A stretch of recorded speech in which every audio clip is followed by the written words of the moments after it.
ನಿಧಾನವಾದರೂ ಆದರೆ ಈಗ ಸಮಯ ಬಂದಿದೆ ಈ ವಿಷಯದ ಬಗ್ಗೆ ಕಠೋರ ನಿರ್ಣಯ ತೆಗೆದುಕೊಳ್ಳಲೇಬೇಕು. ಒಳ್ಳೆ ನಿರ್ಣಯ ಮಹಾರಾಜ. ಸತ್ಯವಚನ ಮಹಾರಾಜ. ಇನ್ನು ನಿರ್ಣಯ ತೆಗೆದುಕೊಂಡಿಲ್ಲ ಪಂಡಿತ ರಾಮಕೃಷ್ಣ. ಹಾಗಲ್ಲ ಮಹಾರಾಜ, ಈ ನಿರ್ಣಯ ತಗೊಳ್ಳೋ ನಿರ್ಣಯ ನೀವು ಮಾಡಿದಿರಲ್ಲ, ಆ ನಿರ್ಣಯ ಒಳ್ಳೆ ನಿರ್ಣಯ. ಸತ್ಯವಚನ ಮಹಾರಾಜ. ಮಹಾರಾಜ, ನಾವು ನಿಮ್ ಜೊತೆ ಇದ್ದೇವೆ. ಉಚಿತವಿದೆ. ಇವಾಗೇನಾಗುವುದೋ ನಾವು ನೋಡುತ್ತೇವೆ. ನಾವಿದಕ್ಕಿಂತ ಅಧಿಕ ಸಹಿಸೋಕಾಗೋದಿಲ್ಲ. ಈ ವಿಷಯದ ಬಗ್ಗೆ ಕಾರ್ಯ ಆರಂಭಿಸಿ. ಇಬ್ಬರು ಮಹಾರಾಣಿಯರನ್ನು ತವರಿಗೆ ಕಳಿಸೋಣ. ಈಗ ಇದೊಂದೇ ಉಪಾಯ ಇರೋದು. ಹೌದು ಮಹಾರಾಜ, ಈಗ ಸಮಯ ಬಂದಾಗಿದೆ. ನಾನು ನನ್ನ ಸಂಯಮದ ಮಿತಿ ನಿರ್ಧಾರ ಮಾಡಲು. ಅಮ್ಮ ಶಾರದಾ ಹಾಗೂ ಗುಂಡಪ್ಪ, ನೀವೆಲ್ಲ ಶಾಶ್ವತವಾಗಿ ತೆನಾಲಿಗೆ ಹೋಗೋದಕ್ಕೆ ತಯಾರಾಗಿ. ವರ್ಣಮಾಲ, ನಿನಗೆ ನಿನ್ನ ತವರು ಕರೀತಾ ಇದೆ. ನೀನ್ ಹೋದ್ರೆ ತಾನೆ ಆಮೇಲೆ ಸೌದಾಮಿನಿ ಬರೋದು.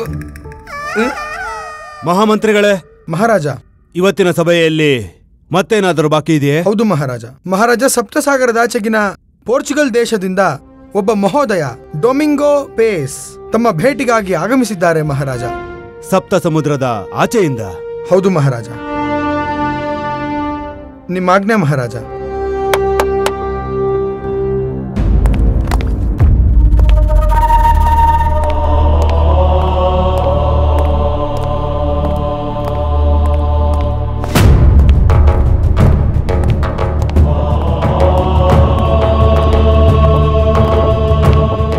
ನಾವು ಮಹಾರಾಜ ಎಕ್ಸಲೆನ್ಸಿಗೆ ಪ್ರಣಾಮ ಮಾಡುತ್ತೇವೆ.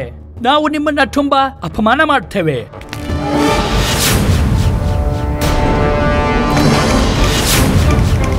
ನಿನಗೆಷ್ಟು ದುಸ್ಸಾಹಸ!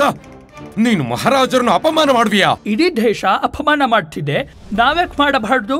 ನಾವು ಅಪಮಾನ ಮಾಡ್ತೇವೆ. ಮತ್ತೆ ಅಪಮಾನ? ಸನ್ಮಾನ ಸನ್ಮಾನ. ನಿಮ್ಮ ಮಾತಿನ ತಾತ್ಪರ್ಯ ಸನ್ಮಾನ ಅಲ್ವೇ? ಓ ಎಸ್ ಎಸ್ ಎಸ್, ಸಮ್ಮಾನ. ನನ್ನ ಕನ್ನಡ ಸ್ವಲ್ಪ ಸರಿ ಇಲ್ಲ.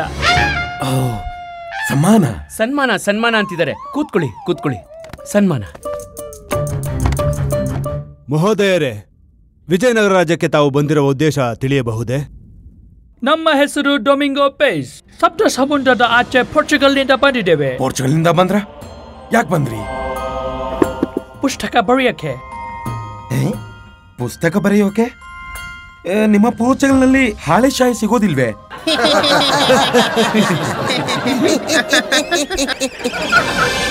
ನೀವು ಸೈತಾನರೇ? ಹೌದು. ಏನಂದೆ? ಅದು ವಿದ್ವಾನ್. ವಿದ್ವಾನ್ ಭಾಷೆಯ ಸಮಸ್ಯೆ ಇದೆ ಆಚಾರ್ಯರೇ. ವಿದ್ವಾನ. S ಬೋಲ್ಡಿ man. ಗುರುಜಿ, ನಿಮ್ಮನ್ನ ಬೋಳಿ ಬೋಳಿ ಅಂದ್ರು. ಪ್ರೀತಿಯಿಂದ ಹೇಳ್ದೆ ಬೋಲ್ಡಿ ಮ್ಯಾನ್, ಪ್ರೀತಿಯಿಂದ. ಹೌದಾ? ಬಾಲ್ಡಿ ಬಾಲ್ಡಿ. ನಮ್ಗೆ ಹೇಗೆ ಅನ್ನಿಸ್ತಾ ಇದೆ ಅಂದ್ರೆ, ಈ ವಿಚಿತ್ರ ವೇಷಭೂಷಣದ ಮನುಷ್ಯನ ದೇಶದಲ್ಲಿ ಸನ್ಮಾನ ನೀಡಲು ಬಾಲ್ಡಿ ಶಬ್ದ ಬಳಸ್ತಾರಂತೆ. ಹೌದೇ? ನೀವು ಮಹಾರಾಜರಿಗೆ ಏಕೆ ಬಾಲ್ಡಿ ಅನ್ಲಿಲ್ಲ? ನೀವು ಹೇಳ್ತಿರುವ ಮಾತಿನ ಪ್ರಕಾರ ನಮ್ಮ ಮಹಾರಾಜರು ಸಮ್ಮಾನಕ್ಕೆ ಅರ್ಹರಲ್ಲವೇ? ಬೋಲ್ಡಿ ನಮಗೆ ಕನ್ಫ್ಯೂಸ್ ಮಾಡ್ತಾರೆ. ಬೋಲ್ಡಿ ಅಂತ ಅಂದ್ರೆ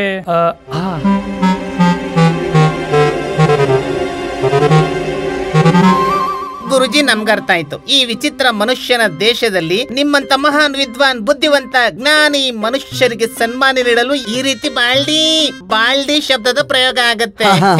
ಸರಿ ಆಯ್ತು, ನೀವು ನಮ್ಮನ್ನು ಬಾಲ್ಡಿ ಎನ್ನಬಹುದು. ನಮಗೆ ಖುಷಿ ಆಯ್ತು. ನಾವು ನಿಮ್ಗೆ ಧನ್ಯವಾದ ಹೇಳ್ತೀವಿ ಬೋಲ್ಡಿ. ಮಹೋದಯರೇ, ತಾವು ವಿಜಯನಗರ ರಾಜ್ಯಕ್ಕೆ ಆಗಮಿಸಿದ ಉದ್ದೇಶ ತಿಳಿಯಬಹುದೇ? ನಾವು ಮಹಾರಾಜ್, ಯೋರ್ ಎಕ್ಸಲೆನ್ಸಿ, ನಾವು ಲೇಖಕರು ದೂರ ದೇಶದ ಯಾತ್ರೆ ಮಾಡ್ತೇವೆ. ಅಲ್ಲಿನ ರಾಜ್ಯ ವಾಸಿಗಳ ಬಗ್ಗೆ ನಾವು ಲೇಖನ ಬರೀತೇವೆ. ಅವ್ರು ಹೇಗಿರ್ತಾರೆ, ಏನ್ ಕುಡಿತಾರೆ, ಏನ್ ತಿಂತಾರೆ, ಏನ್ ಯೋಚಿಸ್ತಾರೆ, ಅವರ ಜೀವನ ಇಲ್ಲಿ ಹೇಗಿರುತ್ತೆ, ಅವರ ಹಬ್ಬ, ಅವರ ವ್ಯಾಪಾರ, ಅವರ ಜೀವನಕ್ಕೆ ಸಂಬಂಧಿಸಿದ ಪ್ರತಿ ಸಂದರ್ಭದ ಬಗ್ಗೆ ಲೇಖನ ಬರೀತೇವೆ. ಮಹಾರಾಜ, ನಮ್ಮ ಲೇಖನ ವರ್ತಮಾನ ಹಾಗೂ ಭವಿಷ್ಯದ ನಡುವೆ ಸೇತುವೆ ಆಗಿರುತ್ತೆ. ಮುಂದಿನ ಪೀಳಿಗೆಗೆ ಈ ಪೀಳಿಗೆಯ ಮಾಹಿತಿ ನೀಡುತ್ತೆ. ಮಹಾರಾಜ್, ಯೋರ್ ಎಕ್ಸಲೆನ್ಸಿ, ನಾವು ಬರೆದಿರೋ ಲೇಖನ ಇತಿಹಾಸವಾಗುತ್ತೆ. Your excellency Maharaj. ಭವಿಷ್ಯ ಯಾರು ನೋಡಿದ್ದಾರೆ? ನೀವಿಷ್ಟು ಪರಿಶ್ರಮ ಯಾಕೆ ಪಡ್ತೀರಾ ಡೊಮಿಂಗೋ ಫೇಸ್ ಮಹೋದಯ? ನಮ್ಮ ಪರಿಶ್ರಮದ ಉದ್ದೇಶ ನಮ್ಮ ದೇಶ ಹಾಗೂ ವಿಶ್ವದ ಜನಕ್ಕೆ ಲೇಖನದಿಂದ ನಿಮ್ಮ ದೇಶದ ಬಗ್ಗೆ ಮಾಹಿತಿ ಸಿಗುತ್ತೆ. ಅವರು ತುಂಬಾ ಖುಷಿ ಪಡ್ತಾರೆ. ನಿಮ್ಮ ಚರಿತ್ರೆ ಓದಿ ನಿಮ್ಮಂತೆ ಆಗಲು ಬಯಸ್ತಾರೆ. ಬಹಳ ಗೌರವ ಕೊಡ್ತಾರೆ. ಮಹಾರಾಜ್, ಯುವರ್ ಎಕ್ಸಲೆನ್ಸಿ, ಸಪ್ತ ಸಾಗರದಾಚೆ ದೂರ ದೇಶದಲ್ಲಿ ಕೀರ್ತಿ ಹರಡುತ್ತೆ. ಮುಂದಿನ ಪೀಳಿಗೆ ನಿಮ್ಮ ಬಗ್ಗೆ ವಾ ವಾ ವಾ ಅಂತಾರೆ. ಮಹಾರಾಜ್, ನಾವು ಭಾರತಕ್ಕೆ ಬಂದ್ವಿ. ಜನರೆಲ್ಲ ವಿಜಯನಗರ, ಕೇವಲ ವಿಜಯನಗರದ ಬಗ್ಗೆ ಮಾತಾಡ್ತಿದ್ರು. ಸಮೃದ್ಧ ರಾಜ್ಯದ ಶಕ್ತಿಶಾಲಿ ರಾಜ ನಿಮಗೆ ತುಂಬಾ ತುಂಬಾ ಅಪಮಾನ. ಸಮ್ಮಾನ ಸಮ್ಮಾನ. ಎಸ್, ಸಮ್ಮಾನ್. ಮಹಾರಾಜ, ನಮ್ಮ ಕಂಟ್ರಿಲಿ ಪತಿ ಪತ್ನಿ ಕಿತ್ತಾಡ್ತಾರೆ, ಫೈಟ್ ಮಾಡ್ತಾರೆ. 2-3 ಮದುವೆ ಆಗ್ತಾರೆ, ಆದ್ರೂ ಕೂಡ ಕಿತ್ತಾಡ್ತಾರೆ. ಆದ್ರೆ ನಾವು ಕೇಳಿದ್ವಿ, ಈ ವಿಜಯನಗರದಲ್ಲಿ ಪ್ರತಿ ಪರಿವಾರ ಹಾಳಾಗಿದೆ. ಹಾಳಾಗಿದೆ? ನಿಮ್ಮ ತಾತ್ಪರ್ಯ ಕುಶಲ ಅಲ್ವಾ ಫೇಸ್ ಮಹೋದಯ? ಓ ಎಸ್, ಕುಶಲ ಕುಶಲ. ಸ್ವಯಂ ಮಹಾರಾಜರ ಇಬ್ಬರು ಚಟ್ನಿ. ಚಟ್ನಿ? ಎಸ್, ನೀವು ವಿವಾಹವಾದವರು? ಚಟ್ನಿ ಅಲ್ಲ ಮಹೋದಯ, ಪತ್ನಿ. ಎಸ್, ನಿಮ್ಮ ಇಬ್ಬರು ಪತ್ನಿ. ಇದು ಒಪ್ಪಲೇಬೇಕಾದ ವಿಷಯ. ಪತ್ನಿ ಪತಿಯನ್ನು ಚಟ್ನಿ ಮಾಡುತ್ತಾಳೆ. ಇದು ಸತ್ಯವೇ? ನಿಮ್ಮ ಇಬ್ಬರು ಪತ್ನಿ ಸಂತೋಷವಾಗಿದ್ದಾರೆ. ನಾವು ಕಾರಣ ತಿಳಿಯಬೇಕು. ಮಹೋದಯರೇ, ನೀವು ನಮ್ಮ ಹಾಗೂ ನಮ್ಮ ವಿಜಯನಗರ ರಾಜ್ಯದ ಬಗ್ಗೆ ಏನೇನು ಕೇಳಿದ್ದೀರೋ ಅದು ಸತ್ಯವೇ. ನಾವು ನಿಮಗೆ ನಮ್ಮ ವಿಜಯನಗರಕ್ಕೆ ಸ್ವಾಗತಿಸುತ್ತೇವೆ. ಧನ್ಯವಾದ ಮಹಾರಾಜ್. ಏನಂದ್ರೆ, ನಾವು ಬರೆದ ಪ್ರತಿ ಲೇಖನ ಎಲ್ಲರೂ ಓದ್ತಾರೆ. ನಾವು ದೊಡ್ಡ ಲೇಖಕ. ಇದು ನಮ್ಮ ಪುಸ್ತಕ.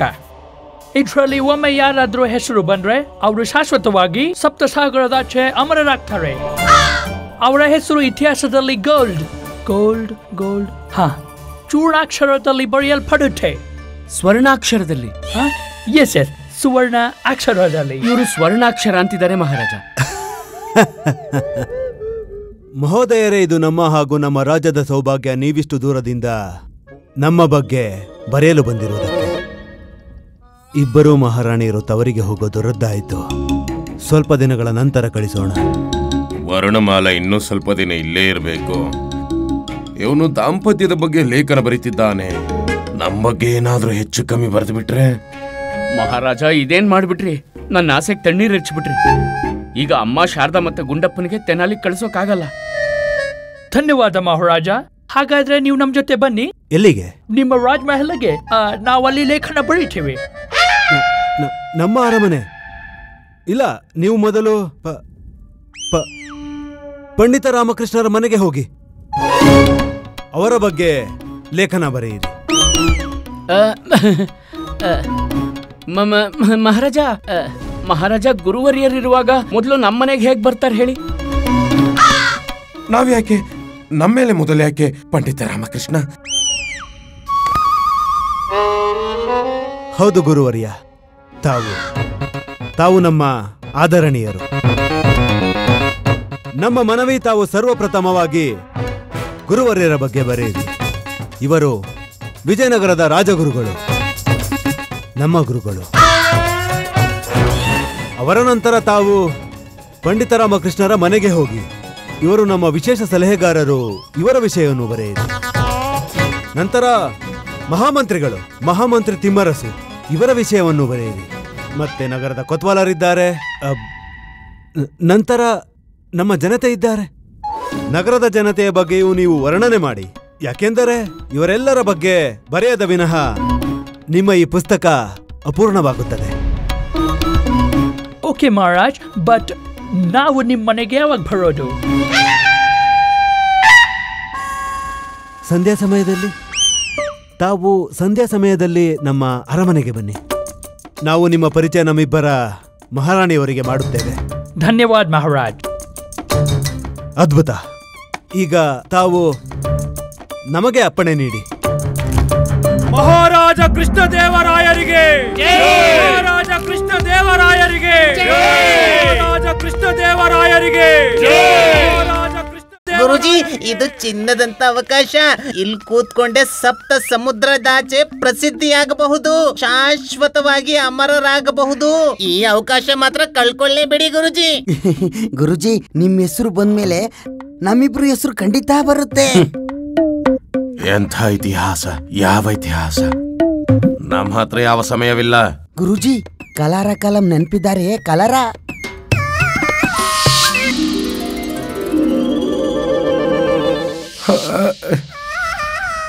ಅವಳೇನೆ ಈಗ ಮರಿ ಹೋಗ್ ಸಾಧ್ಯ? ಏನ್ ಬಣ್ಣ ಅವಳದು? ಅವಳ ಬಣ್ಣ ಹೇಗಿತ್ತು ಅಂದ್ರೆ ಯಾರೋ ಹಾಲಲ್ಲಿ ಕುಂಕುಮ ಬೆರೆಸಿದಂತೆ.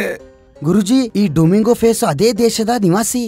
ಅಲ್ಲಿ ಅದೆಷ್ಟು ಕಲರ ಅಂತ ಯುವತಿಯರಿರ್ಬೋದು. ಅವ್ರೆಲ್ಲರಿಗೂ ನಿಮ್ ಬಗ್ಗೆ ಗೊತ್ತಾಗ್ಲಿ. ಗುರುಜಿ, ಸ್ವಲ್ಪ ಯೋಚಿಸಿ. ಆ ಸುಂದರವಾದ ಯುವತಿಯರು ನಿಮ್ಮ ವ್ಯಕ್ತಿತ್ವದಿಂದ ಸಂಮೋಹನಗೊಂಡು ನಿಮ್ಮ ಶಿಷ್ಯರಾಗರು ಇಲ್ಲಿಗೆ ಬರ್ತಾರೆ. ಚಿಂತೆ ಮಾಡಬೇಡಿ ಧಣಿಮಣಿ. ಈ ಡೊಮಿಂಗೋ ಫೇಸ್ ನ ಪುಸ್ತಕದಲ್ಲಿ ನಮ್ಮ ಹೆಸರು ಸುವರ್ಣಾಕ್ಷರದಲ್ಲಿ ಅಂಕಿತವಾಗುತ್ತೆ. ನಮ್ ಬಗ್ಗೆನೂ ಬರೀತಾರೆ. ವರ್ಣಮಾಲಾ ತವರಿಗೆ ಹೋಗೋ ಕಾರ್ಯಕ್ರಮ ರದ್ದು. ನಾವು ನಮ್ಮ ಹೆಸರನ್ನು ಸುವರ್ಣಾಕ್ಷರದಲ್ಲಿ ಬರೆಸಬೇಕು. ಗುರುವರ್ಯ, ಒಂದ್ ಪ್ರಶ್ನೆ ಇದೆ. ಈಗ ನಾನು ವ್ಯಸ್ತವಾಗಿದ್ದೇನೆ ಪಂಡಿತ ರಾಮಕೃಷ್ಣ. ನಾವು ಹೇಳಿದ್ವಲ್ಲ, ನಾನು ಆದ ನಂತರ ನಿಮಗೆ ಸ್ವಯಂ ಉತ್ತರ ಸಿಗುತ್ತದೆ. ಬನ್ನಿ ಮಹೋದಯ, ನಮ್ಮ ಗುರುಜಿ ನಿವಾಸಕ್ಕೆ ಬನ್ನಿ. ಅಲ್ಲೇ ಕೂತು ನಮ್ ಗುರುಜಿ ಬಾಲ್ಟಿ ಮೇಲೆ ಬರೀರಿ. ನಾವು ನಮ್ಮ ಬುಕ್ಕಿನೊಳಗೆ ಬರೀತೇವೆ, ಬಾಲ್ಟಿ ಮೇಲಲ್ಲ. ಇಲ್ಲ ಇಲ್ಲ ಇಲ್ಲ, ಹಾಗಲ್ಲ. ಇವರ ಮಾತಿನ ಅರ್ಥ ನೀವು ನಮ್ಮ ಬಗ್ಗೆ ಬರೆಯಿರಿ. ಮೊಟ್ಟ ಮೊದಲು ನಾವು ಬೋಲ್ಡಿ ಬಗ್ಗೆ ಬರೀತೇವೆ, ತದನಂತರ ಇವರ ಬಗ್ಗೆ ಲೇಖನ ಬರೀತೀವಿ. ರಾಮಕೃಷ್ಣ, ನಾವ್ ಅನ್ಕೊಂಡಿದ್ವಿ ನೀವು ಕೇವಲ ವಿಶೇಷ ವ್ಯಕ್ತಿಗಳ ಬಗ್ಗೆ ಬರೀತೀರಿ ಅಂತ. ಬೋಲ್ಡಿ, ನಾವು ಎಲ್ಲರ ಬಗ್ಗೆನೂ ಬರೀತೀವಿ. ಓ, ಬನ್ನಿ, ಶೀಘ್ರ ನಮ್ಮ ಜೊತೆ ಬನ್ನಿ. ನಾವು ನಮ್ಮ ಭವಿಷ್ಯದಲ್ಲಿ ಆಗಲಿರುವ ಶಿಷ್ಯರನ್ನು ಇನ್ನೂ ಕಾಯಿಸಲಾರಿವು. ಬೇಗ ನಡೀರಿ ಬೋಲ್ಡಿ, ನಾವು ಆಗ್ಲೇ ರೆಡಿ ಇದ್ದೀವಿ. ನೀವು ಮಧ್ಯೆ ಮಧ್ಯೆ ಮಾತಾಡ್ತಾ ನಿಲ್ಬೇಡಿ, ನಡೀರಿ. ಮಾತಾಡಲ್ಲ, ನಾವು ನಿಮ್ಮನ್ನ ಕರ್ಕೊಂಡು ಹೋಗ್ತೀನಿ. ಬನ್ನಿ ಬನ್ನಿ ಬನ್ನಿ ಬನ್ನಿ.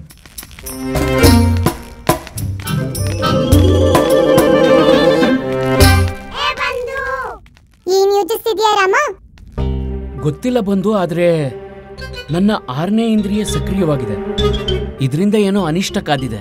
ಡೊಮಿಂಗೋ ಪೇಸ್ ನ ಪುಸ್ತಕದಲ್ಲಿ ನಾಮಾಂಕಿತ ಮಾಡು. ನಾನು ಅಮರನಾಗ್ಬೇಕು. ಸುಮ್ನಿರು, ನಿನ್ಗೆ ಅಮರ ಆಗೋ ಹುಚ್ಚ? ಇವನಿಂದ ಅಮ್ಮ, ಗುಂಡಪ್ಪ, ಶಾರದಾ ತೆನಾಲಿಗೆ ಹೋಗೋದು ರದ್ದಾಯ್ತು. ಗೊತ್ತಿಲ್ಲ ಏನಾಗುತ್ತೋ ಇವನಿಲ್ಲಿರೋವರೆಗೂ.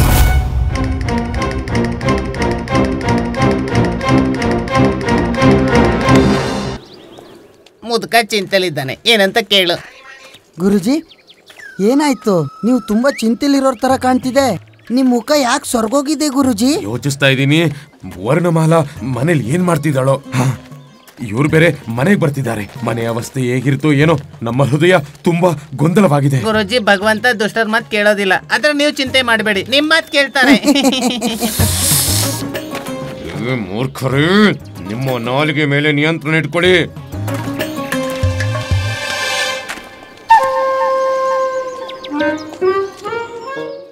ಪೇಸ್ ಮಹೋದಯ, ಅದೇನಂದ್ರೆ ಆ ಗೋಡೆ ಮೇಲೆ ಏನಿದೆ?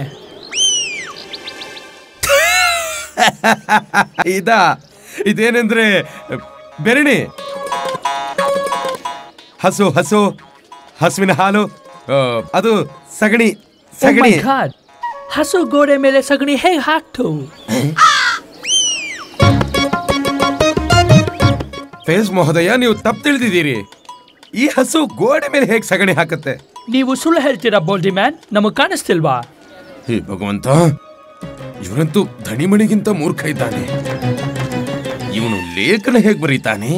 ಧಣಿಚಾರ್ಯ, ಮಣಿಚಾರ್ಯ, ನೀವು ಫೇಸ್ ಮಹೋದಯರಿಗೆ ಹೇಳಿ ಹಸು ಗೋಡೆ ಮೇಲೆ ಸಗಣಿ ಹೇಗೆ ಆಗ್ತು ಅಂತ. ನಾವು ಹೋಗಿ ವರ್ಣಮಾಲೆಗೆ ಜಾಗ್ರತೆ ಮಾಡ್ತೇವೆ. ಅರ್ಥಾತ್ ಫೇಸ್ ಮಹೋದಯ ಬರ್ತಿರೋ ವಿಷಯ ಹೇಳ್ತೀವಿ. ನಿಮ್ಮ ಆಜ್ಞೆ ಗುರುಜಿ. ಫೇಸ್ ಮಹೋದಯ, ನೀವು ನಮ್ಮ ಶಿಷ್ಯರಾದ ಧಣಿಚಾರ್ಯ, ಮಣಿಚಾರ್ಯರಿಂದ ಚೆನ್ನಾಗಿ ಅರ್ಥ ಮಾಡ್ಕೊಳ್ಳಿ. ನಾವು ಹೋಗ್ತೇವೆ. ಧಣಿಮಣಿ, ಇವನಿಗೆ ಅರ್ಥ ಮಾಡಿಸಿ ಮನೆ ಕರ್ಕೊಂಡು ಬನ್ನಿ. ಆಯ್ತು ಗುರುಜಿ. ಹಾ, ಬರ್ತೇವೆ. ಬನ್ನಿ ಪೇಸ್ ಮಹೋದಯ, ನಾವೆಲ್ಲ ತಿಳಿಸ್ತೇವೆ. 15 ಒಂದ್ಲ 15 15 ಎರಡ್ಲ 30 15 ಮೂರ್ಲ. ಇದೇನ್ ನೋಡ್ತಾ ಇದ್ದೀನಿ ನಾನು? ಗುಂಡಪ್ಪ 15ರ ಮಗ್ಗಿ ಹೇಳ್ತಾ ಇದ್ದಾನೆ. ಇವತ್ತು ಸೂರ್ಯ ಯಾವ ದಿಕ್ಕಲ್ಲಿ ಹುಟ್ಟತಮ್ಮ? ಲಾಮ ನನ್ ಜ್ಞಾನ ಭಗ್ನ ಮಾಡ್ಬೇಡ. ಓದ್ತಾ ಇಲ್ಬೇಕಲ್ಲ ತೊಂದ್ರೆ ಮಲ್ಬೇಡ. ನೋಡ್ ನೀನೆಲ್ಲ ಮಲ್ಸ್ಬಿಟ್ಟಲ್ಲ ಮಗ್ಗಿನ. ನೀನ್ ಓದು. 15 ಎರಡ್ಲಿ 30 15 ಮುಲ್ಲೆ 40. 40 ಅಲ್ಲ ಗುಂಡಪ್ಪ, 45. ಅಮ್ಮ ನೋಡು ಲಾಮಂಗೆ ಎಲ್ಲ ಮರ್ಸ್ಬಿಟ್ಟ. ನೀನ್ ಅವನ್ಗೆ ಅಧ್ಯಯನ ಮಾಡಕ್ ಬಿಡು. ನೀನ್ ಇಲ್ ಬಾ, ಇಲ್ಲಿ ಬಾ ನನ್ನ ಪುತ್ರ. ಪುತ್ರ ವಿಚಾರ ಅಮ್ಮಂದೆ. ಬಾ ಇಲ್ಲಿ. ಅಮ್ಮ, ಶತಮಾನಗಳೇ ಕಳೆದು ಹೋಯ್ತು ಈ ಶಬ್ದವನ್ನ ಕೇಳಿ. ಬಾ.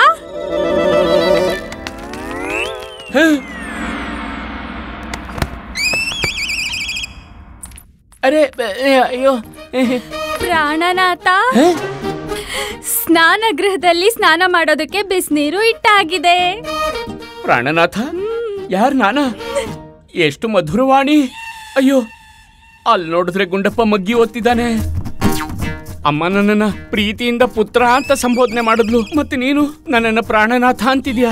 ಹೇ ಈಶ್ವರ, ನಾನು ಕನಸು ಕಾಣ್ತಿಲ್ಲ ತಾನೇ? ಅಯ್ಯೋ ಹೋಗಿ, ಇದು ಸ್ವಪ್ನವಲ್ಲ, ಸತ್ಯ ಇದೆ ಸ್ವಾಮಿ.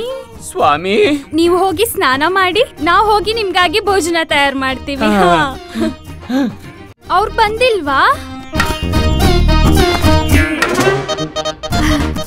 ನಿಮ್ಮ ಆಜ್ಞೆ ಅತ್ತೆ, ನಾವ್ ಈಗ್ಲೇ ಹೋಗಿ ತರಕಾರಿಯನ್ನು ತರುತ್ತೇವೆ. ಅತ್ತೆ ಅವರೇ, ಇದೇನಾಗ್ತಿದೆ? ಶಾರದಾ ನಿಲ್ಲು. ತರಕಾರಿ ನಾನ್ ತರ್ತೀನಿ.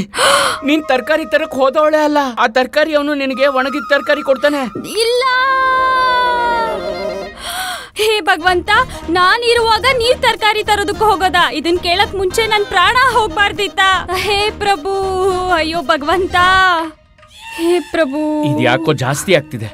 ಇವ್ರು ಖಂಡಿತ ಏನೋ ಎಡವಟ್ ಮಾಡ್ತಿದ್ದಾರೆ. ನನ್ನ ಪುತ್ರ, ನಾವಿರುವಾಗ ಮನೆಯ ಮುಖ್ಯಸ್ಥ ಅಂದ್ರೆ ನೀನು? ಇಲ್ಲ ಇಲ್ಲ ಇಲ್ಲ, ನೀನು ಪುತ್ರ. ನಾನಾ? ತರಕಾರಿ ತರೋದಕ್ಕೆ ಹೋಗೋದಾ? ಎಲ್ರು ಏನ್ ಅನ್ಕೊಳ್ತಾರೆ? ಶಾರದಾ ಅವ್ರ ಪತಿ ಪರಮೇಶ್ವರ್ನ ಜ್ಞಾನ ಇಡೋದಿಲ್ಲ ಅಂತ, ಅವರಿಂದ ಕೆಲ್ಸಗಳನ್ನ ಮಾಡಿಸ್ತಾಳೆ ಅಂತ. ಮತ್ತೆ ಅವ್ರಮ್ಮ ಶಾರದನ ಪರವಾಗಿದ್ದಾಳೆ ಅಂತ. ಇಲ್ಲ, ನಾನ್ ಈ ತರ ಮಾತಾಡೋದಕ್ ಯಾರಿಗೂ ಬಿಡೋದಿಲ್ಲ. ತರಕಾರಿ ತರೋ ಕೆಲ್ಸ ಶಾರದಂದೆ, ಅವಳಿಗೆ ಮಾಡಕ್ ಬಿಡು. ಅದೇ ಮತ್ತೆ, ತರಕಾರಿ ತರೋದ್ ನಿನ್ನ ಕೆಲ್ಸ, ನನ್ ಕೈಲಿ ಯಾಕೆ ಮಾಡಿಸ್ತೀಯ? ಆಗ ಯೋಚಿಸ್ಲಿಲ್ವಾ ಹೊರಗಡೆ ಅವ್ರು ಏನಂತಾರೆ ಅಂತ? ಅದು ಪೇಸ್ ಮಹೋದಯ ಅವರು ಬಂದಿರ್ಲಿಲ್ವಲ್ಲ ಪ್ರಾಣನಾಥ. ಪೇಸ್ ಮಹೋದಯ? ಅರೆ ಪೇಸ್ ಮಹೋದಯ, ಅದೇ ವಿಜಯನಗರ ಮತ್ತು ವಿಜಯನಗರ ನಿವಾಸಿಗಳ ಬಗ್ಗೆ ಲೇಖನ ಬರೆಯಕ್ ಬಂದಿರೋರು. ಅವಳು ಯಾರ ಹೆಸರು ಬಲಿತಾಳೋ, ಅವಳ ಇತಿಹಾಸದಲ್ಲಿ ಅಮಲವಾಗ್ತಾಳೆ. ಓ ಅವರಾ? ಅವ್ರು ನಿಮ್ ಜೊತೆ ಬಂದಿಲ್ವಾ? ನನ್ನ ಪುತ್ರ. ಇಲ್ಲ, ಅವರು ಅವ್ರ ಪುತ್ರನ ಹತ್ತೆ, ಅಂದ್ರೆ ನನ್ನ ಮಾತಿನ ಅರ್ಥ ಅವ್ರ ಗುರುವಾರ ಮನೆಗೆ ಹೋಗಿದ್ದಾರೆ. ಮೊದಲು ಅವ್ರ ಮೇಲೆ ಲೇಖನ ಬರೀತಾರೆ. ಆಶ್ಚರ್ಯವಾಗಿದೆ, ಇವ್ರಿಗೆ ದರ್ಬಾರಲ್ಲಿ ನಡೆದಿದ್ದೆಲ್ಲ ಅದ್ ಹೇಗ್ ಗೊತ್ತಾಗ್ಬಿಡುತ್ತೆ? ಅಲ್ತಾ ಅತ್ತಲ್ ಬಲ್ತಾ ಇಲ್ವಾ? ಇಲ್ಲ. ತತ್ತಲಿಕೆ ನನ್ ಸಮಯವೆಲ್ಲ ವೆಲ್ತಾಯ್ತು. ಮೊದ್ಲೇ ಹೇಳಕ್ ಏನಾಗಿತ್ ನಿನ್ಗೆ? ಪೇಸ್ ಮಹೋದಯ ಬರ್ತಿಲ್ಲ ಅಂತ ವ್ಯರ್ಥವಾಗಿ ನಾಟಕ ಮಾಡಿದ್ವಿ. ಅರೆ ನಾಟಕ ಎತ್ಕೊಳ್ಳಿ. ಹಾ ಶಾರದಾ, ನಾನ್ ಬಟ್ಟೆ ಎತ್ಕೊಂಡು ಸ್ನಾನಕ್ಕೆ ಹೋಗ್ತಿದ್ದೀನಿ. ಇಲ್ಲ, ಈ ಚೀಲ ಎತ್ಕೊಳ್ಳಿ, ಹೋಗಿ ತರಕಾರಿ ತಗೊಂಡ್ ಬನ್ನಿ. ಅರೆ ಮೊದ್ಲು ನಾನ್ ಸ್ನಾನಕ್ಕೆ ಹೋಗ್ತೀನಿ, ತರಕಾರಿ ನೀನ್ ತಗೊಂಬಾ, ನೀರ್ ತಣ್ಣಗಾಗುತ್ತಲ್ವಾ? ಅದ್ರ ಬಗ್ಗೆ ಯೋಚನೆ ಮಾಡೋ ಯಾವ ಅವಶ್ಯಕತೆಯೂ ಇಲ್ಲ. ಆ ನೀರಿನಿಂದ ನಾವು ಪುನಃ ಸ್ನಾನ ಮಾಡ್ತೀವಿ, ನೀವು ಹೋಗಿ ತರಕಾರಿ ತಗೊಂಡ್ ಬನ್ನಿ. ಅರೆ ಆದ್ರೆ ನೀನ್ ತಾನೇ ಹೇಳ್ದೆ. ಅರ್ಥ ಆಯ್ತು, ನನಗ್ ಮೊದ್ಲೇ ಅರ್ಥ ಆಗ್ಬೇಕಿತ್ತು. ಇದನ್ನೆಲ್ಲ ನೀವುಗಳು ಫೇಸ್ನ ಪುಸ್ತಕದಲ್ಲಿ ನಿಮ್ ಹೆಸರು ಬರ್ಬೇಕಂತ ಮಾಡಿದ್ದೀರಾ ಅಲ್ವಾ? ಅಲ್ವಾ? ಅರ್ಥ ಆಯ್ತಲ್ವಾ? ಹಾ, ಅರ್ಥ ಆಯ್ತು. ಈಗ ಹೋಗು. ಫೇಸ್ ಮಹೋದಯ ಜೊತೆಲಿ ಬರ್ಲಿಲ್ಲ, ಇಲ್ಲಿ ಎಲ್ರೂ ತಮ್ಮ ಬಣ್ಣ ತೋರಿಸ್ಬಿಟ್ರು. ಮುಂದೇನಾಗುತ್ತೋ ದೇವ್ರೇ ವಿಜಯನಗರದಲ್ಲಿ.